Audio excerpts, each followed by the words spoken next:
મારા વાલા વૈષ્ણવોને જય શ્રી કૃષ્ણ. આજે આપણે એક ખૂબ જ સુંદર અને પવિત્ર વિષય પર વાત કરવા જઈ રહ્યા છીએ. આજે આપણે ભગવાન શ્રી કૃષ્ણ અને તેમની વહાલી ગાયો વચ્ચેના અનમોલ સંબંધની કથા વિશે જાણીશું. આ એક એવી ગાથા છે જે આપણને પ્રેમ, સુરક્ષા અને દિવ્ય બંધનનો અદ્ભુત અર્થ સમજાવશે. તો ચાલો આ દિવ્ય પ્રેમની યાત્રામાં મારી સાથે જોડાઓ. જો તમને આ પ્રકારના ધાર્મિક વિષયોમાં રસ હોય તો અમારી ચેનલને ફોલો કરવાનું ભૂલશો નહીં. નવા વિડીયોની માહિતી માટે ઘંટડીનું બટન દબાવો. વિડીયોને લાઈક કરો, તમારા મિત્રો તથા પરિવાર સાથે શેર કરો. કોમેન્ટ્સમાં જય શ્રી કૃષ્ણ લખી અને તમારા ભાવ વ્યક્ત કરો. આ વિડીયોને તમારા વહાલા મિત્રોને ફોરવર્ડ કરવાનું ચૂકશો નહીં. ચાલો સાથે મળીને આ દિવ્ય જ્ઞાનનો પ્રસાર કરીએ. વૃંદાવનના રમણીય ભૂમિમાં ભગવાન શ્રી કૃષ્ણ ગોવાળિયાના રૂપમાં પ્રગટ થયા. તેમના જીવનનો દરેક શ્વાસ ગાયો અને વાછરડાઓની સેવા અને તેમની સાથેના પ્રેમમાં હતો. શ્રી કૃષ્ણ માટે ગાયો ફક્ત પ્રાણીઓ નહોતી, પણ તેમના પ્રિય સખા, તેમના પરિવારનો અભિન્ન અંગ હતી. તેમને ગોવિંદ કહેવામાં આવે છે. તેનો અર્થ થાય છે કે ગાયોના રક્ષક. ભગવાન કૃષ્ણને ગાયો જેટલા વાછરડા પણ વહાલા હતા. એક દિવસ એક ગોપીમાં યશોદા પાસે ફરિયાદ કરવા આવી.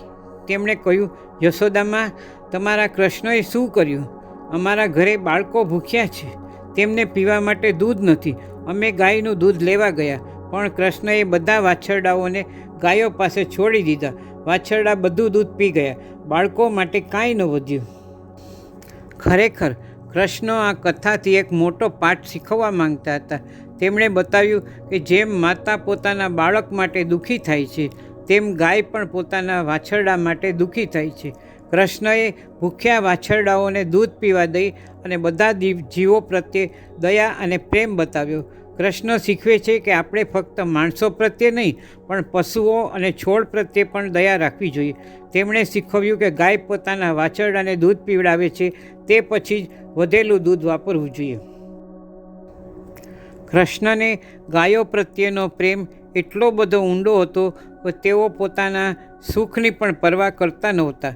એકવાર જ્યારે કૃષ્ણ ગાયો ચરાવવા ગયા, ત્યારે માતા યશોદા તેમને પગરખાં અને છત્રી આપવા આવ્યા. માતા યશોદાએ કહ્યું, કૃષ્ણ જંગલમાં કાંકરા છે, તમારા કોમળ પગમાં વાગશે. કૃષ્ણએ સ્મિત કરતાં કહ્યું, માં, મારી ગાયો તો પગરખાં વગર ચાલે છે, તો હું કેવી રીતે પહેરી શકું? જ્યારે માએ છત્રી લેવા કહ્યું, ત્યારે તેમણે કહ્યું, ગાયો પાસે તો છત્રી નથી, તો હું એકલો છત્રી લઈને કેવી રીતે જઈ શકું? આ સાંભળીને ગાયોના હૃદયમાં કૃષ્ણ પ્રત્યે અપાર પ્રેમ ઉભરાઈ આવ્યો. કહેવાય છે કે તે રાત્રે ગાયોએ પોતાના ખૂર વડે વૃંદાવનના બધા પથ્થરોને પીસી અને નરમ માટીમાં ફેરવી દીધા, જેથી બીજા દિવસે કૃષ્ણને ચાલવામાં સરળતા રહે. આ પ્રસંગ ગાયો અને કૃષ્ણ વચ્ચેના અદ્ભુત પ્રેમ અને સમર્પણને દર્શાવે છે. નંદ બાવા પાસે 9 લાખ ગાયો હતી અને કહેવાય છે કે કૃષ્ણ દરેક ગાયને તેના નામથી ઓળખતા હતા.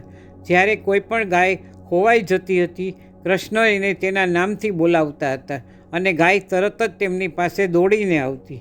આ દર્શાવે છે કે ભગવાન કૃષ્ણનો તેમની દરેક ગાયો સાથે કેટલો વ્યક્તિગત અને ગાઢ સંબંધ હતો.